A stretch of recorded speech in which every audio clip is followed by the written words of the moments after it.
Ciao tutti, bienvenue dans le podcast Style Juve, votre rendez-vous avec l'actualité de la Juventus. On se retrouve aujourd'hui pour le grand début de la saison 2019-2020. C'est le début d'une saison, mais c'est surtout le début d'une nouvelle ère, celle de Maurizio Sarri en tant qu'entraîneur de la Juventus, puisque si vous êtes resté dans une grotte au cours des derniers mois, Massimiliano Allegri n'est plus l'entraîneur de la Juventus et la Juve donc fait le choix de Maurizio Sarri pour lui succéder. Sarri qui ne sera pas présent sur le banc pour les deux premiers matchs de la saison contre Parme et contre le Napoli. On l'a appris juste avant ce podcast. L'entraîneur est atteint d'une pneumonie et donc pour bien se remettre de cette maladie et pour suivre ses thérapies, le club a fait le choix de lui laisser du repos pour ses deux premiers matchs. Donc l'aventure commencera le 15 septembre, en tout cas le week-end du 15 septembre, parce que les matchs n'ont pas encore été annoncés, pour le nouvel entraîneur de la Juve. Aujourd'hui, avec notre community manager, Raphaël, salut. J'ai cru que tu allais faire un monologue. Salut. Non, je vais bientôt te laisser la parole. On va parler donc de la Juve qui va naître et certainement de la composition qu'on verra ce samedi contre Parme, donc à 18h. Ça nous permettra de faire un petit peu une revue d'effectifs et de donner notre avis sur ce qui s'est passé cet été, notamment au niveau des transferts. Et Raphaël, je te propose de commencer directement par la défense centrale, qui, aux premières nouvelles, serait composée de Bonucci et Chiellini. Qu'est-ce que tu penses de cette défense et qui est-ce que tu aurais mis titulaire, toi, pour cette première journée? Bah, c'est une défense classique. Bonucci et Chiellini se connaissent comme mari et femme. Du coup, ça poserait pas trop de problème. Comme je dis, ils se connaissent parfaitement. Du coup, ça devrait aller. Moi, je suis pas comme l'avis de tout le monde. J'aimerais bien voir de commencer avec une défense Chiellini et Chiellini Demiral, parce que je pense et on l'a vu on l'a vu pendant la pré-saison.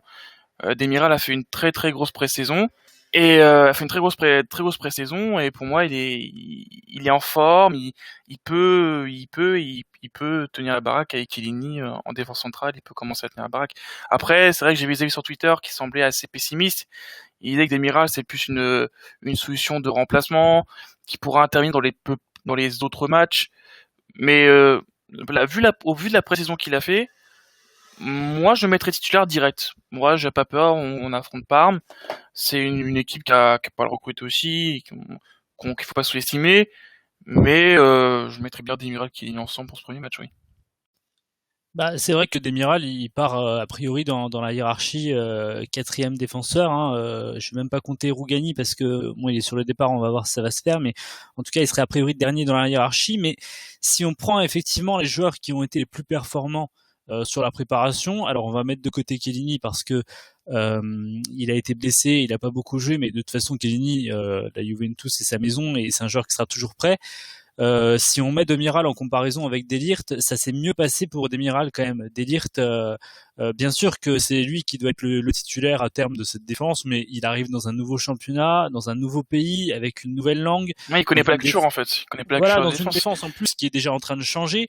Et on a vu que ces changements défensifs, ça l'a mis en difficulté durant la préparation. Il y a notamment le but qui laisse passer contre l'Atlético, le deuxième but que Sarri dit qu'on doit jamais prendre. Donc je pense que en comparaison, voilà, Demiral, lui, il a été vraiment performant et surtout Demiral, c'est pas n'importe qui non plus. Il est peut-être méconnu, mais quand la Juve va le chercher à Sassuolo, il y a l'Atlético Madrid qui posait 25 millions sur la table et qui était prêt à en faire son titulaire en défense Manchester aussi. à la Manchester, place de Godin. Et plus tard, effectivement, c'est ce que Paratici a révélé, il y a eu beaucoup d'offres pour ce joueur-là et apparemment on aurait refusé une très grosse offre également de Manchester United.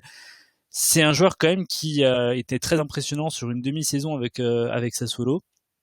Moi, j'ai été assez impressionné par les images que j'ai vues de lui. J'ai regardé quelques séquences de jeu. C'est un joueur qui est d'une précision chirurgicale sur les tacles et qui a été, oui, très très efficace, comme je disais, et très performant sur la pré-saison. Alors après, on sait ce que les matchs amicaux sont, c'est pas des vrais matchs, mais voilà, je pense que s'intégrer dans une défense, c'est le plus difficile dans une équipe. Quand t'es une recrue au milieu, quand t'es une recrue en attaque, c'est différent, mais il y a tellement de communication en défense que c'est difficile et voilà, je suis pas forcément opposé à la titularisation de Miral. d'Elirte, pardon, mais je pense que Demiral, avec la maîtrise de la langue, avec la connaissance un petit peu du championnat, par exemple c'est une équipe qu'il a déjà affrontée aussi, je pense qu'il serait plus à l'aise que Delirte. Voilà. Après, Puis oui, Demiral, j'ai vu jouer contre l'équipe de France là, quand l'équipe de France a perdu en Turquie. Il était impressionnant, ses tacles sur Mbappé, ses tacles sur Griezmann, c'était vraiment impressionnant quoi. Et puis c'est pas passé, hein, c'est vraiment un buff sur le terrain, quand il veut le ballon, il l'a quoi. Et si tu lui refuses l'accès au ballon, tu te prends un tacle, et vu que ses tacles sont propres, tu perds beaucoup d'énergie, et lui bah il ressort vainqueur, du coup ça lui donne un peu plus au moral. Et c'est ça qu'il veut moralement. Je pense que si Demiral moralement sur un terrain, il réussit ses tacles, il réussit tout ce qu'il entreprend, mais ça peut devenir un super défenseur, hein. Super défenseur. il y a un potentiel. De toute façon, si la Juve l'a ramené, c'est que déjà elle a vu qu'il y avait un potentiel chez lui, et c'est un joueur en plus dont on a parlé d'un prêt initialement quand il est revenu. On se disait en plus avec Sarri qui revient, il va vouloir reprendre son élève modèle un peu qui était Rougani à Empoli. Il a quand même voulu voir Demiral dans la préparation, et au final on s'est aperçu que Sarri a décidé de compter sur lui, mais même la Juve l'a retiré du mercato et a tout de suite enlevé l'idée de l'hypothèse de le prêter. Donc ça veut dire qu'il a vraiment conquis tout le monde sur cette préparation. Alors les tifosi, ça a été le cas parce qu'on a vu qu'il était devenu très populaire en Italie, mais y compris le staff technique. Ouais, je suis d'accord avec toi. Je suis d'accord avec toi. Et puis, faut laisser du temps, hein, De Ligt, hein. De Ligt, Ouais, c'est ça. c'est un très bon joueur. Y a rien à lui envier. Il peut faire des performances incroyables comme avec l'Ajax la semaine dernière. Après, là, il sort de sa zone de confort. Il faut dire que ce gamin, il a 20 ans. Il est tout jeune. Il connaît la Serie A que de l'extérieur.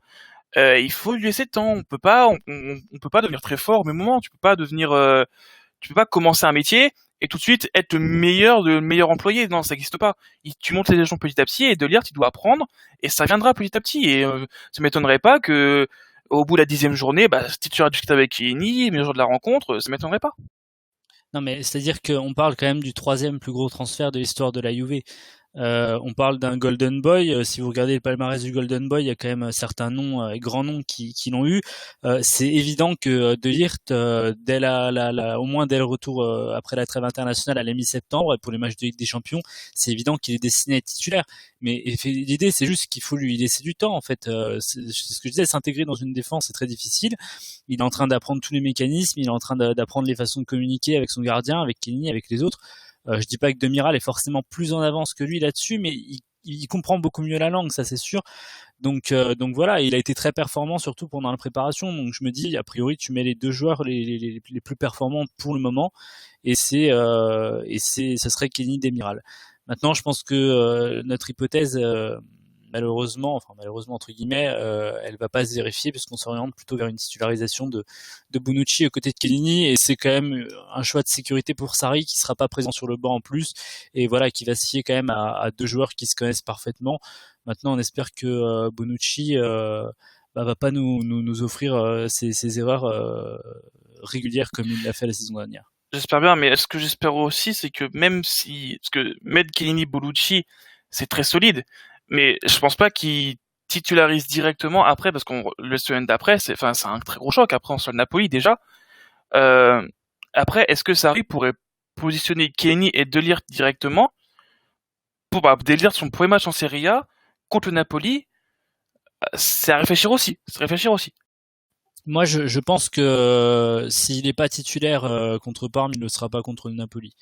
Si vraiment on a une charnière Bonucci-Chiellini, je pense que ça veut dire que Sarri, voilà, veut se fier à des gens qui se connaissent parfaitement, qui peuvent se compléter, et je pense qu'il reconduira la même équipe contre le Napoli, à part si c'est vraiment une débâcle contre Parme. Mais je pense que s'il commence la saison avec Bonucci et Chiellini, il mettra cette charnière là contre le Napoli aussi. Et voilà, je pense que De Ligt, après, quand au retour de la trêve internationale, il va s'intégrer naturellement dans l'effectif. Les jeunes joueurs en général à la Juve, quand ils sont transférés, c'est rare qu'ils soient tout de suite titulaires. On leur laisse toujours un petit peu le temps de s'adapter, le temps de faire leur marque. Et je pense que c'est le meilleur choix à faire aujourd'hui avec De Ligt, c'est de pas lui mettre la pression, parce que forcément, s'il fait un mauvais match, ça va pas le condamner, mais ça va lui mettre une pression inutile. Il va avoir les premiers titres de la presse. Est-ce qu'on a mis 75 millions sur un bidon et tout? Enfin, j'exagère volontairement, mais voilà, je pense que tu lui laisses le temps, tu le laisses intégrer, tu le laisses apprendre les mécanismes, apprendre le langage et il aura une entrée en matière beaucoup plus douce. Mais on peut dire la même chose pour, du coup, on va enchaîner pour le milieu de terrain, mais on peut dire la même chose pour Adrien Rabiot. Est-ce qu'on peut le mettre directement en titulaire? Après, c'est vrai que ça semble être directement une pièce maîtresse du milieu parce qu'on voit dans les journaux, ils mettent toujours Rabiot titulaire à côté de Pjanic et après le troisième poste, il est un petit peu vacant. On se dirige un peu plus sur Khedira vu les dernières news qu'on a. Mais est-ce qu'on aura la même chose pour Rabiot? Est-ce qu'il va s'habituer? Est-ce qu'il va performer? On l'a pas eu depuis longtemps. Moi perso, j'ai pas jugé parce que je regarde pas les matchs du PSG, donc il a pas joué non plus depuis très longtemps avec le PSG. Mais les souvenirs que j'en ai, c'est quelqu'un de milieu de terrain qui est assez physique, qui est pas médiocre techniquement, qui a une bonne vision de jeu. Et au milieu de terrain, on a besoin de quelqu'un de physique assez grand, qu'on n'avait pas avec Pjanic et qu'on a un peu avec Emre Can, mais pas aussi grand. Bah, je pense que si Rabiot s'habitue bien, ça peut devenir une pièce maîtresse du milieu de terrain. Après, les journaux disent que c'en est déjà un, donc attendons de voir, quoi. Après, comme je te disais tout à l'heure, la défense, c'est le plus dur à s'intégrer. Je pense qu'au milieu de terrain et en attaque, c'est différent. Rabiot, je crois qu'il a pratiquement joué tous les matchs amicaux dans une place de titulaire, plus ou moins, en admettant qu'il est titulaire. Il est là vraiment depuis le début de la préparation, contrairement à De Ligt qui est arrivé plus tard. Donc je pense qu'il a peut-être déjà une meilleure connaissance de ses coéquipiers et de l'effectif. Et puis voilà, il va se retrouver dans un milieu où a priori tu aurais Khedira et Pjanic dans les premières informations. Alors Khedira, on pourra peut-être y revenir un petit peu plus tard, mais du coup voilà, tu n'intègres qu'une recrue sur cette ligne-là du milieu de terrain. Et voilà, après Rabiot, moi ce qui me gênait un petit peu avec lui, c'était plus le manque de référence européenne, puisqu'on parle toujours de son match contre le Real. Je crois que le match aussi, le 4-0 contre le Barça, il était très bon, mais toute l'équipe du PSG ce soir-là était en transe. Donc voilà, c'est plus sur les gros matchs européens que je sais pas s'il a le niveau. Mais par contre, il a quand même des qualités indiscutables en termes de vision de jeu, qualité de passe et même d'intelligence de jeu apparemment. Et voilà, je pense que s'il s'entraîne avec sérieux, s'il n'est pas trop pollué par son environnement, notamment sa mère, on en a beaucoup parlé, qu'on le laisse vraiment travailler, je pense que ça peut être un joueur très intéressant au milieu de terrain aussi parce que il est à la fois capable de jouer devant la défense et en mettre ça là en relayeur un peu en numéro 8 en gros. Donc sa polyvalence, elle pourrait être intéressante parce qu'on n'a pas vraiment de remplaçant en plus pour Pjanic cette saison. Je suis d'accord avec toi. Et donc un autre titulaire et qu'on n'attendait pas du tout il y a quelques mois parce qu'on le disait sur les départs, il a même été question de contrat résilié pendant un moment parce que c'était difficile de lui trouver un club, c'est Sami Khedira. Notre bonne vieille caravane. Et qui apparemment a totalement conquis Sarri pour son intelligence de jeu, surtout son intelligence tactique. C'est-à-dire que Sarri a conscience qu'il est lent, mais il considère que ses déficits athlétiques vont être compensés par son intelligence et sa capacité à savoir où il doit être avec plusieurs secondes d'avance, que ce soit en phase défensive ou en phase offensive. Je sais pas s'il a vu les matchs. Je sais pas s'il a vu les matchs l'année dernière, Sarri, mais putain. Bah, surtout que l'année dernière, on l'a pas tant vu que ça Khedira parce que comme d'habitude, il a été longtemps blessé et ça c'est un petit peu la surprise du chef. Maintenant, on sait que c'est un joueur quand il est en pleine forme qui peut des fois faire des bons matchs quand même. Ouais, il peut faire des bons matchs contre Parma, contre Lecce, c'est bien ça, mais bon. Je sais pas si dans le milieu de terrain contre le milieu de l'Inter ou même du Napoli ou même du Milan, je sais pas si s'il va performer quoi, mais bon. Ne parlons pas trop vite, on va lui laisser le bénéfice du doute et puis on verra par la suite. Moi, j'avoue quand même, comme Khedira, c'est pas un joueur que j'apprécie forcément, mais il fait partie de l'équipe et du coup, il faut l'apprécier. Voilà quoi. Et Khedira, du coup, il se retrouve à dépasser dans la hiérarchie un joueur qu'on attendait beaucoup cette saison et qui est Emre Can. Emre Can qui s'interroge même sur son rôle à la Juventus et qu'on n'est pas à l'abri de voir partir peut-être dans les dernières heures parce que on sait que la Juve doit se séparer de joueurs et qu'elle a un potentiel de plus-value énorme avec Emre Can, mais on va pas se mentir, ça serait quand même très très décevant de le voir partir alors qu'on a l'impression que c'est seulement cette saison qu'il aurait évolué à son meilleur niveau. Ah bien sûr, ce serait vraiment une grosse perte. Je pense que en dehors de Miralem Pjanic, tu vois, je pense que c'est la personne que je voulais pas voir partir en fait, avec Dybala bien sûr, mais on y reviendra après, mais je voyais pas Emre Can partir en fait, mais je vois pas toujours pas partir. C'est qu'un milieu de terrain, c'est un buffle. Il court sur tous les ballons, il court, il fait des aides défensives. Et ce qui est notable, c'est qu'il peut jouer de défenseur central. Et ça, c'est pas négligé quand même. C'est pas Ouais. négligé. Là-dessus, je suis totalement d'accord avec toi. On a 4 défenseurs centraux, mais on a toujours l'inconnu Kellini, qui est voilà sujet aux blessures et que on peut très bien perdre sur de longues périodes au cours de la saison. Et si tu te retrouves à 3 pour 2 postes, c'est un peu serré. Et je me dis, si tu gardes Emre Can, bah t'as ton milieu de terrain, mais t'as au moins une solution de secours en défense au cas où vraiment voilà il y a un problème avec Kellini qui se blesse et qui ait des besoins de turnover ou de suspension ou de blessure. Voilà donc je serais très déçu de voir Emre Can partir. Ah oui, oui, pour moi, c'est vraiment une grosse perte. C'est vraiment une grosse perte. En plus, là, il est vraiment dans une saison où il y a eu sa saison où il est venu, et là, c'est sa deuxième saison. D'accord que la deuxième saison, c'est la saison où où les joueurs ont tendance à performer un peu plus quand même.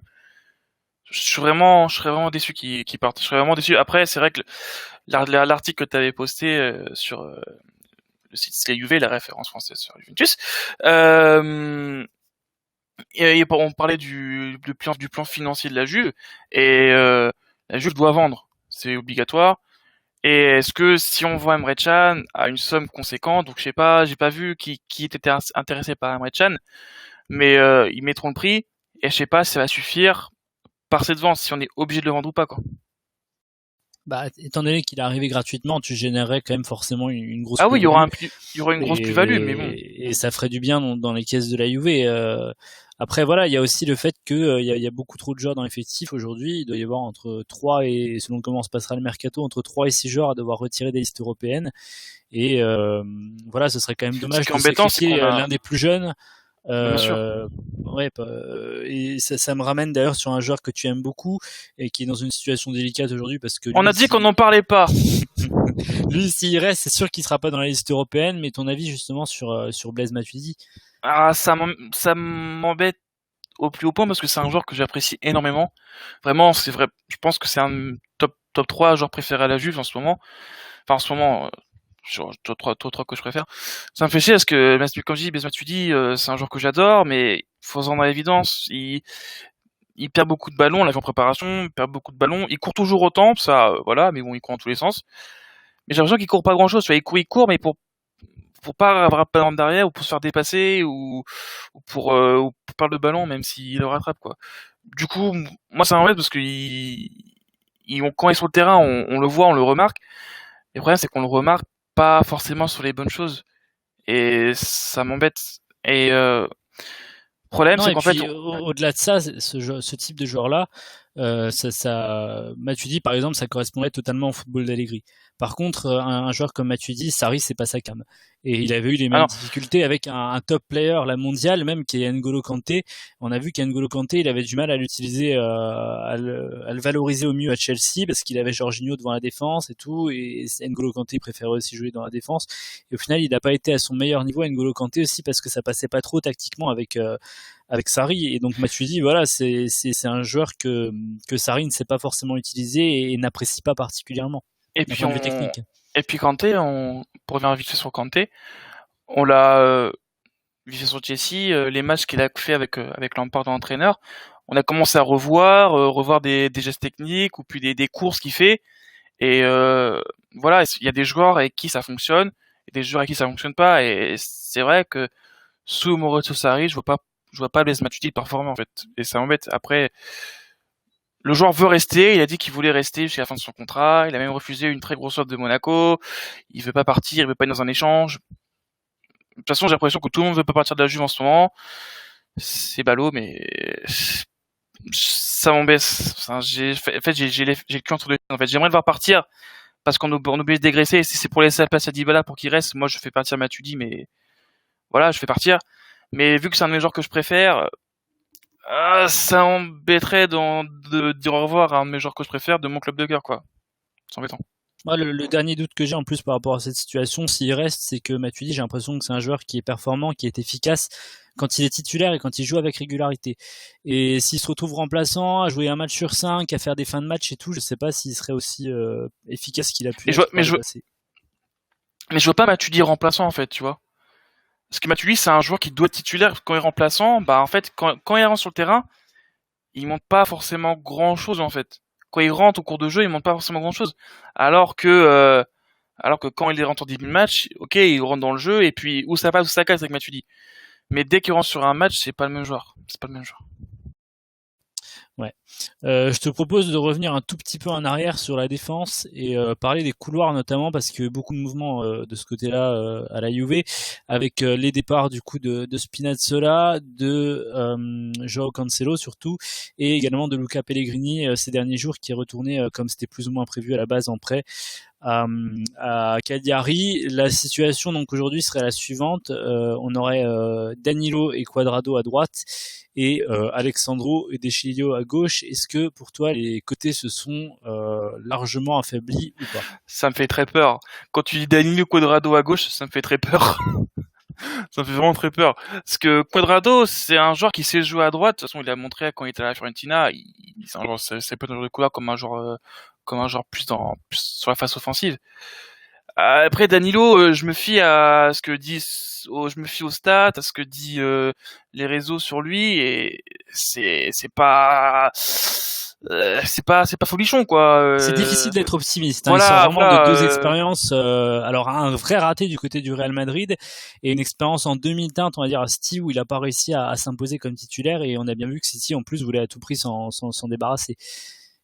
Quand tu passes de Quadrado, De Chilio, Quadrado, pardon. Quand tu passes de Cancelo, De Chilio à Danilo, Quadrado, on part quand même sur une régression quand même. On va pas se le cacher. Et puis Alexandro, ça dépend le Alexandro qu'on voit. Est-ce que ça va être avec Sarri, est-ce qu'il va se métamorphoser? J'espère. J'espère qu'on va voir le grand Alexandro d'il y a 2 ans. C'est vraiment bien. Après, apparemment Sarri aime beaucoup Deschilly aussi. À voir. Je pense que les couloirs de la Juve seront les postes où il y aura le plus de mouvements. Enfin, où il y aura le plus de remplacements, où Sarri va tester le plus de choses. Je sais pas ce que t'en penses. Bah moi, pour revenir rapidement sur le départ de Cancelo, ça m'a pas dérangé plus que ça parce que c'est un joueur j'ai pas réussi à apprécier personnellement et c'est à contre-courant de la plupart des tifosi, mais personnellement moi c'est un latéral qui a trop de carences défensives pour être titulaire à la Juve et surtout la saison dernière on l'a vu très fort vraiment sur une demi-saison mais c'est tout et très fort offensivement parce que même quand il était au meilleur de sa forme défensivement il continuait de faire des erreurs et des Ah oui, oublis. c'est pas ça. Donc moi j'étais pas forcément choqué par son départ mais ce que j'aurais aimé par contre c'est qu'on le remplace par un latéral qui au moins sache mieux défendre en fait et le problème c'est qu'on a un joueur qui est une énigme c'est-à-dire Danilo on sait absolument pas vraiment à quel niveau il va arriver et puis concernant Quadrado je pense que sur les 2 dernières saisons il a peut-être même plus joué latéral que vraiment attaquant, mais quand Quadrado était latéral, il fallait voir ce qui se passait avec Allegri, c'est-à-dire que Allegri lui hurlait en permanence dessus, et c'était même risible parfois, mais c'est-à-dire qu'il était constamment en train de le replacer, constamment en train de lui donner des consignes. Et j'ai pas l'impression que Sarri il sera forcément toujours sur son dos, et je me dis s'il a pas un mec qui lui met la pression constamment, qui lui dit quoi faire, je sais pas s'il arrivera à être efficace dans ce poste-là. Donc j'étais pas choqué par le départ de Cancelo, mais par contre je pense qu'on l'a vendu à un prix assez faible sur le marché compte tenu de la cote qu'il avait et qu'on l'a pas bien remplacé parce que Danilo, encore une fois, ça peut être qu'une surprise, j'ai envie de te dire, mais en tout cas il arrive avec l'étiquette d'un joueur quand même qui a connu que des échecs. Ouais. Après voilà, on va reformer la paire Danilo Alexandro qui a fait les plus belles heures du FC Porto apparemment sur les côtés et peut-être que voilà dans un contexte plus favorable il va reprendre confiance et Et puis retrouver son meilleur niveau. n'oublie pas que Quadrado a plus visité l'infirmerie que les terrains ces dernières années quand même, hein. Donc voir s'il retrouve la forme qu'il avait avant de se blesser gravement quoi. Ouais, je suis d'accord. Et puis côté gauche, je suis aussi déçu d'avoir vu partir Spinazzola parce que pour moi, il avait le niveau pour être titulaire cette Ah saison. oui, ça bah quand on voit ce qui est sur les côtés, il y aura toujours la bataille entre Alexandro et Spinazzola. Après, je pense qu'Alexandro sa cote a beaucoup baissé parce on n'a pas vu de rumeurs, même de rumeurs de transfert, que ce soit au PSG ou même au Barça ou je sais pas quoi. Je dis un nom au Bah, hasard, mais c'est aussi parce que bon, sa cote a beaucoup baissé parce que c'est un joueur qui a pas été très performant ces dernières années, mais aussi il a prolongé son contrat la saison dernière. Donc du coup, ça l'avait aussi retiré du mercato automatiquement en fait. à voir. J'attends. Et comme j'ai dit, je pense qu'il y aura beaucoup de mouvements sur Yato. Je pense que ça va beaucoup travailler dessus avec ses adjoints. On verra ça. On verra ça. Et du coup, mais pour les gardiens, on n'a pas parlé, mais Chesney titulaire, hein. Bien sûr, on met pas Perrine. Alors Perrine, de toute façon, il est blessé, donc on le verra pas. Hein, Non, mais c'est une petite dédicace aux gens qui pensaient que Perrine était meilleur que Chesney. Bah écoute, non mais après chacun est libre de penser ce qu'il veut. Perrine, voilà, c'est un gardien qui était spectaculaire parce qu'on voyait souvent ses arrêts en vidéo et tout, mais en même temps quand on regardait ses matchs dans leur ensemble, c'était un gardien qui avait des défauts aussi. Et voilà, moi j'ai jamais vraiment compris son choix de venir à la Juve. Et enfin, je sais pas, voilà, peut-être que lui aussi s'attendait à dépasser Chesney dans la hiérarchie, mais c'était sûr qu'il n'y arriverait pas. Et alors, si tu m'emmènes sur le gardien, on est obligé de dire un petit mot quand même du retour de Buffon, qui est quand même une Pas grosse pif et de la surprise aussi. résistance. Bah oui, c'est une énorme surprise et après c'est une décision qui, à mon avis, est tellement intelligente. C'est-à-dire, tu perds Barzagli, tu perds Allegri et tu fais venir un entraîneur qui a pas trop le style de la Juve. Bah, je trouve que voilà, pour sécuriser ton vestiaire et pour ramener un peu de leadership, mais c'est un choix qui est Intelligent, vraiment quoi. évident, qui est intelligent.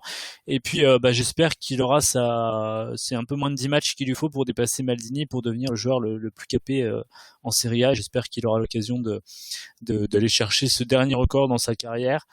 Et puis, pourquoi pas, voilà, lui offrir cette Ligue des Champions qui manque tant à son palmarès. On n'a pas parlé de Ramsey non plus. Est-ce que ça peut être le troisième chaînon manquant du milieu de terrain? Bah Ramsey, la question que tout le monde se pose, c'est combien de matchs il pourra jouer et au bout de combien de journées il va être blessé, quoi. C'est un joueur qui a des qualités énormes et c'est un joueur qui vraiment, je pense, peut littéralement exploser dans le jeu de Sarri en fait. C'est-à-dire tout ce qui est une touche de balle, petit périmètre, les remises, il sent le jeu. Enfin, il pue le football, ce joueur, quand il est à son meilleur niveau. Il y a des séquences de jeu à Arsenal. Des fois, on les voit passer sur YouTube, sur Twitter. Dès qu'il y a une grosse séquence de jeu à Arsenal, en une touche de balle, il y a toujours Ramsey dedans. Et souvent à la passe décisive. Ou à la finition, en tout cas. Donc, s'il s'adapte au football italien, et surtout s'il arrive à ne pas se blesser, c'est un joueur qui peut apporter énormément. Je suis d'accord avec toi. Après, à voir. De toute façon, il y aura beaucoup aussi de mouvements milieu de terrain, que ce soit avec Emre Can, s'il reste, qu'avec Khedira ou avec Ramsey. C'est à voir. C'est à voir. Mais bon, déjà, on a deux personnes qui me semblent, enfin, indélogeables pour l'instant au milieu de terrain. C'est Rabiot et Pjanic. Surtout, ben, ça, c'est deux qui pourront pas pousser. Après, j'aimerais bien voir Pjanic dans le rôle que Sarri va lui donner, un peu un milieu qui touche à tout. J'aimerais bien le voir dans ce registre-là. Après, Pjanic, c'est un milieu de terrain qui peut s'adapter à tout, du coup. Ça reste à voir. Après, est-ce que on aurait, parce que j'ai vu des questions aussi sur Twitter, est-ce qu'on aurait pu vendre Pjanic? J'ai pas l'impression qu'il y ait eu des offres. Je sais pas si t'en as vu, toi. Non, je pense que c'était pas concevable à la fois pour la Juve et pour Sarri, c'est-à-dire que malgré tout le milieu de terrain, c'est un secteur dans lequel on a trop souvent vendu des joueurs qui étaient importants et je pense que là Pjanic c'était vraiment un leader et qu'il fallait le garder et en plus Sarri vraiment le voulait. Sarri il a dit dès qu'il est arrivé, il veut voir Pjanic toucher 150 ballons par match. Alors il n'est pas encore à ce niveau-là, mais il peut être vraiment consacré sous Sarri. Et par contre, c'est clair que si la Juve l'avait mis sur le marché, elle aurait tout de suite eu des offres et surtout le Paris Saint-Germain, qui a vraiment cherché à renforcer son milieu de terrain cette saison, aurait adoré recruter Pjanic, c'est clair. On passe à l'attaque? Ouais, on passe au dernier volet, l'attaque. Donc, pour Parme, on annonce Cristiano Ronaldo et Douglas Costa titulaires. Ça, c'est pas une surprise, parce que Ronaldo évidemment. Et puis Douglas Costa, on sait que c'est l'un des joueurs sur lesquels Sarri va le plus miser.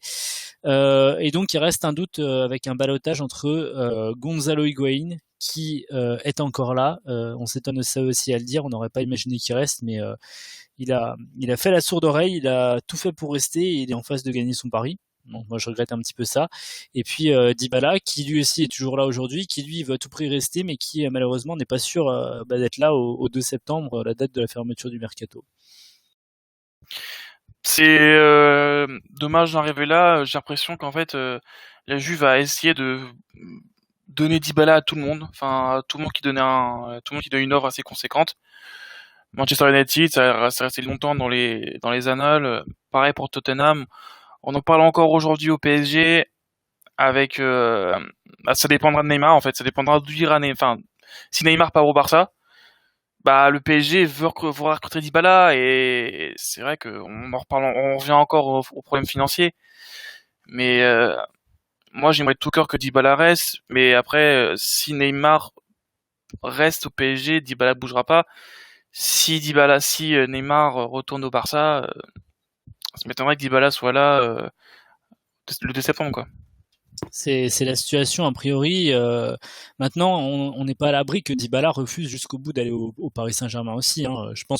Ah oui, bien Je sûr. pense que s'il est Bien vraiment sûr. poussé vers la sortie, il se fera une raison et on s'en ira. Je pense qu'il fera pas comme Higuaín par exemple. Mais c'est vrai que c'est décevant de voir ce joueur poussé vers la sortie alors que c'est peut-être celui qu'on attendait le plus cette saison. C'est vrai qu'il a été très décevant la saison dernière et on a constamment dit que c'était la faute à Allegri. Moi, je trouve qu'on a un petit peu trop remis même la faute à Allegri parce que Dybala était pas performant sur le terrain, même quand en fin de saison il s'est retrouvé dans son poste de prédilection en attaque et pas forcément en meneur de jeu ou en milieu de terrain comme Allegri le mettait. Mais voilà, quand on voit ce que Sarri a fait avec un joueur comme Mertens, on se dit Dybala, il a un Mertens dans chaque pied pratiquement et on se dit qu'il aurait vraiment pu être Chaque orteil. non, Alors, j'ai pas voulu dire chaque orteil parce que je sais pas s'il y a un tel écart entre les deux. C'est pour ça que j'ai dit pied. Mais voilà, je pense que il aurait pu être transformé sous Sarri. On a tous une certaine curiosité par rapport à ça. Et puis voilà, c'est un joueur qui a une qualité technique on ne peut que l'aimer. Je veux dire, si on prend le but contre Trieste encore, c'est une des trois, c'est vrai. Mais quelle poésie quoi. Ah, c'est magnifique.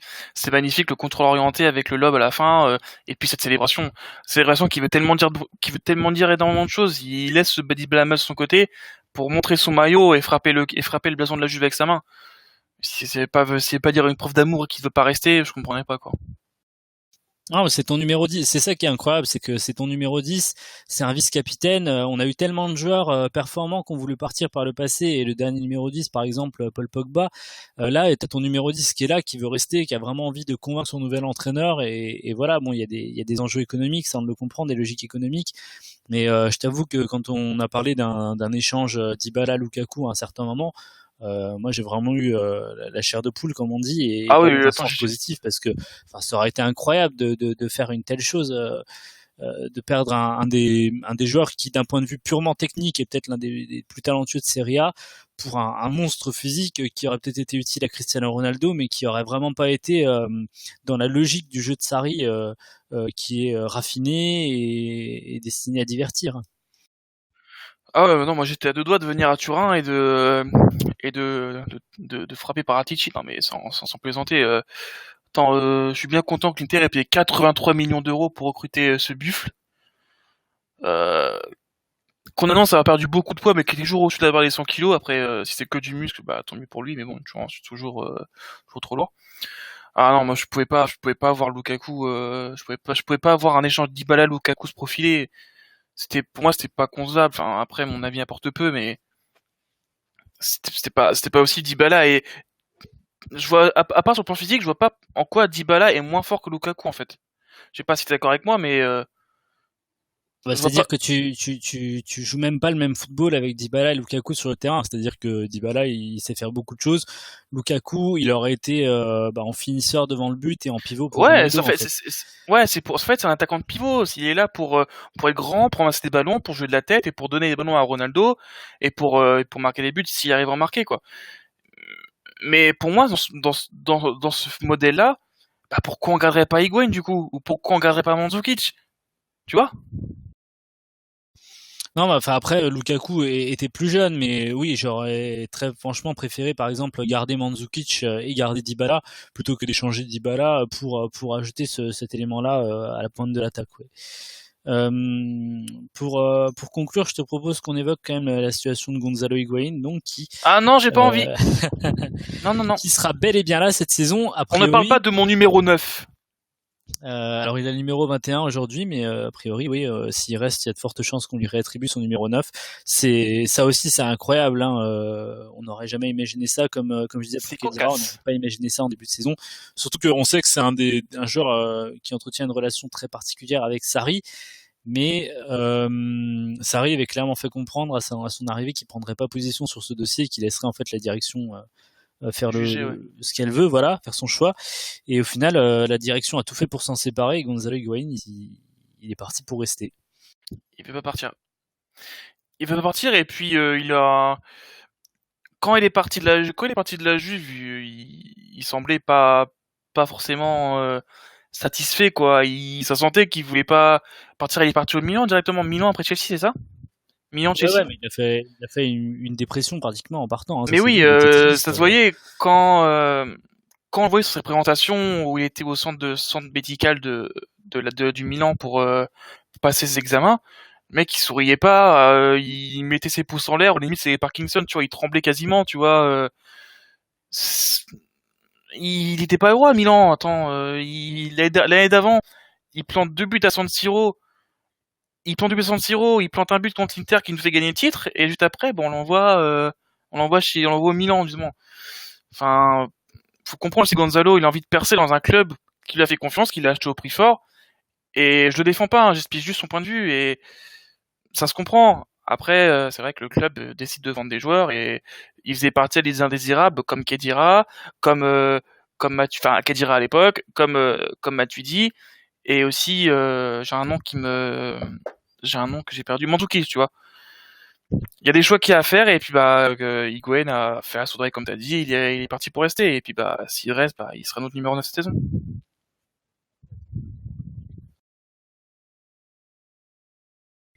Après, son point de vue, il est compréhensible parce que de toute façon, aujourd'hui, après les 2 échecs qu'il a eu à Milan et à Chelsea, il y a aucune équipe du niveau de la Juve qui n'en veut. Et je veux dire, son seul point de chute aujourd'hui, c'était à la Roma. Donc je comprends qu'il ait eu envie de rester, mais je regrette juste que quand t'es poussé comme ça vers la sortie d'un club et qu'on te dit qu'a priori tu seras pas titulaire et tout, tu t'accroches comme ça et voilà, je trouve que c'est dommage qu'il n'ait pas accepté son sort. Après, voilà, lui quelque part son pari il est gagnant hein, parce que il sera peut-être pas titulaire, mais en tout cas avec le salaire qu'il a, il va jouer régulièrement. Et voilà, du coup, je vais pas dire qu'il a pris en otage le club, mais ce serait exagéré, mais ouais, il a vraiment imposé sa décision à tout le monde et ça a failli coûter peut-être le départ de Dybala aussi. Et voilà, il a été un peu égoïste sur ce coup-là. Je trouve ça dommage. Et j'espère que c'est pas ça aussi, c'est pas le fait qu'il reste qui va priver la Juve peut-être d'un coup comme Icardi, qui d'un point de vue économique, l'Inter va être obligé de le brader. Hein, faut pas se mentir parce que ils sont mis dans une situation très complexe avec lui tout seul. Et ça aurait été une super opportunité de mercato pour la Juve parce que là, tu as eu un attaquant beaucoup plus jeune qu'Higuaín et un profil différent de Dybala, c'est-à-dire tu avais Dybala pour jouer le côté technique. Et qui peut servir de pivot comme pour Ronaldo surface avec Icardi, donc c'était 2 solutions complètement différentes et voilà et jeune. Et du coup, voilà, j'espère que c'est pas la permanence d'Higuaín qui sera la seule raison pour laquelle il fait sa garde de nuit. Pas du coup, la composition d'équipe. Du classique, ce sera un 4-3-3, Chesney dans les buts, Danilo, c'est vrai qu'on l'a pas dit, qui a annoncé titulaire lui. Donc on parlait du temps pour s'adapter pour De Ligt, apparemment Danilo, on va direct le lancer. En défense centrale, a priori Bonucci et Chiellini, et côté gauche classique Alexandro, milieu de terrain Khedira, Pjanic, Rabiot. Et en attaque, Douglas Costa, Higuaín, Dybala en pointe, ça c'est pas encore décidé. Et puis évidemment, c'est ça notre chèvre, notre GOAT, Cristiano Ronaldo. Enfin, ça passe mieux en anglais quand même, hein. On va pas se cacher. Mais ouais, du coup, quiproquo, du Higuaín Dybala quoi. C'est ce qui va nous tenir en haleine toute la saison quoi. Enfin, jusqu'au 2 septembre. Oui, c'est ça. Hein. Je pense que Dybala, s'il commence pas la saison, c'est peut-être parce que justement sa situation est pas claire sur le mercato. Et voilà, j'espère vraiment que 3 septembre on se réveillera en sachant que Dybala est encore dans notre effectif, parce que c'est un joueur qui vraiment, s'il est bien exploité par Sarri et s'il arrive à retrouver sa confiance et son meilleur niveau, c'est un joueur qui peut nous régaler. Ah oui, vraiment. On a fait le tour? On a fait le tour, je pense, ouais. Juve Parma, ou plutôt Parma Juve, puisque c'est un déplacement à l'extérieur pour ce premier match. C'est samedi à 18h et on se retrouvera très certainement la semaine prochaine pour faire le débrief de ce premier match. J'ai envie de dire à la grande première de Maurizio Sarri, mais c'est une première qu'il regardera chez lui à la télé. Voilà. Et avec l'infirmière et son cigare. je déconseille un cigare avec la pneumonie qu'il a en ce moment. Mais en tout cas, voilà, j'espère que on va tout de suite voir un petit peu de la nouveauté et surtout une Juve à la hauteur et pas de mauvaise Avec un surprise jeu contre Parme. offensif, messieurs dames. Allez, Ciao! ciao!